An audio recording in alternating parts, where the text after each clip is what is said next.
கடக ராசி நேயர்களுக்கு இந்த குரு பயிற்சி எப்படி இருக்க போகுது? குரு பயிற்சி 2025 26 மே 14ஆம் தேதி இரவு 10:36க்கு நிகழ இருக்குது.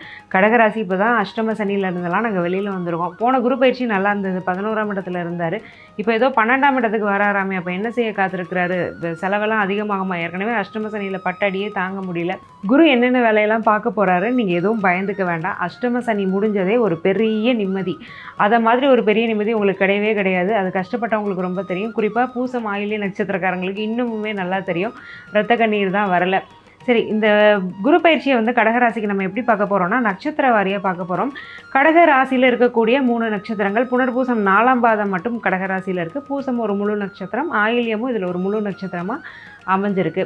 புனர்பூசம் 1, 2, 3 பாதங்களுக்கு எப்படி இருக்குங்கிறத நான் போன வீடியோலேயே சொல்லியிருக்கேன். 4ஆம் பாதம் மட்டும் கடகத்தில் இருக்கிறதுனால பெருசாக ஒன்றும் குரு பயிற்சி புனர்பூசம் 4ஆம் பாதத்தில் பிறந்தவங்களை மட்டும் இன்ஃப்ளூயன்ஸ் பண்ணணும்னு சொல்ல முடியாது.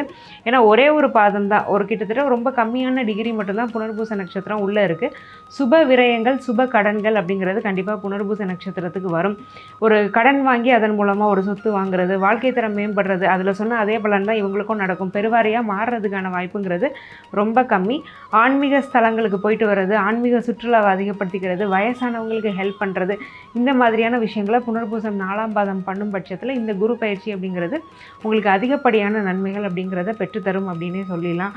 அதே மாதிரி குருவுடைய பார்வை விழக்கூடிய இடங்கள் 4ஆம் இடம்.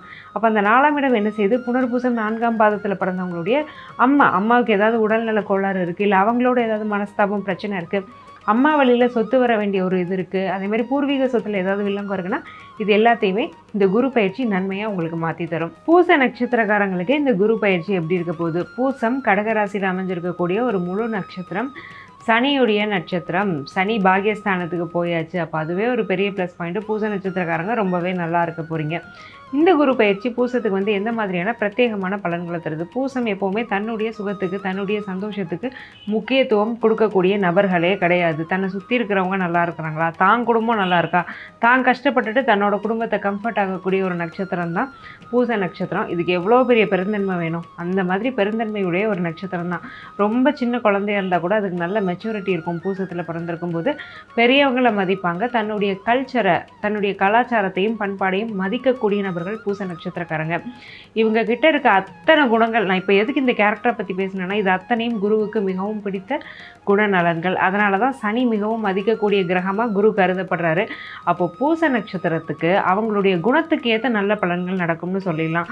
உங்களோட கேரக்டருக்கு ஏற்ற நல்ல பலன்கள் உங்களுக்கு நடக்கணும். அப்போ எந்த அளவுக்கு நல்ல பலன்கள் நடக்கும் நீங்களே யோசிச்சு பாருங்கள். உங்களுக்கே உங்களை பற்றி தெரியும். நான் நல்லவனாக தான் இருக்கேன், எனக்கு கஷ்டம்தான் வருது அப்படிங்கிறத நினச்சி புலம்புற ஆட்கள் தான் நீங்களுமே. ஸோ எல்லா வகையிலையுமே பூசம் ரொம்ப நல்லா இருக்கக்கூடிய ஒரு வருஷமாக ஒரு குரு பயிற்சியாக இந்த குரு பயிற்சி அமைதுங்க. வயதுக்கு தகுந்த மாதிரி ஒவ்வொருத்தருக்கும் ஒவ்வொரு நல்ல பலன்கள் நடக்கும். அஷ்டம சனியில் நீங்கள் வாயடைச்சு போய் நின்னது, அவமானப்பட்டதுக்கெல்லாம் ஒரு நல்ல பதிலடியை குரு இந்த குரு பயிற்சியில் கொடுப்பாரு. 12ஆம் இடமான சுகஸ்தானம் வளர்த்துருக்கிறதுனால உங்கள் கம்ஃபர்ட்டை கொஞ்சம் பார்ப்பீங்க. சரி, இன்னும் கொஞ்சம் ஒரு கம்ஃபர்ட்டாக ஒரு நல்ல ட்ரெஸ் எடுப்போம், ஒரு நல்ல பெட்டு வாங்குவோம், நல்ல சோஃபா வாங்குவோம். இந்த மாதிரி உங்கள் கம்ஃபர்ட்டுக்காக நீங்கள் நிறைய செலவு பண்ணுவீங்கன்னு சொல்லிடலாம். சுப விரயம் தான் வரும். வெளிநாடு வெளிமாநில யோகமுமே பூசத்துக்கு நிறையா இருக்குது.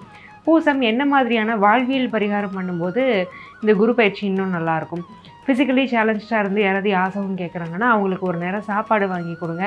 அதே மாதிரி நீங்களே ஏதாவது ஒரு கம்பெனி வச்சுருக்கிறீங்க அப்படின்னா அங்கே அவங்களுக்கு வேலை போட்டு கொடுக்குறது, மாரல் சப்போர்ட் பண்ணுறது, படிக்கிறதுக்கு ஹெல்ப் பண்ணுறது, இந்த மாதிரி நீங்கள் என்ன பண்ணீங்க அப்படின்னாலுமே இந்த குரு பயிற்சி உங்களுக்கு இன்னும் நிறைய நல்ல பலன்களை பெற்றுத்தரும்.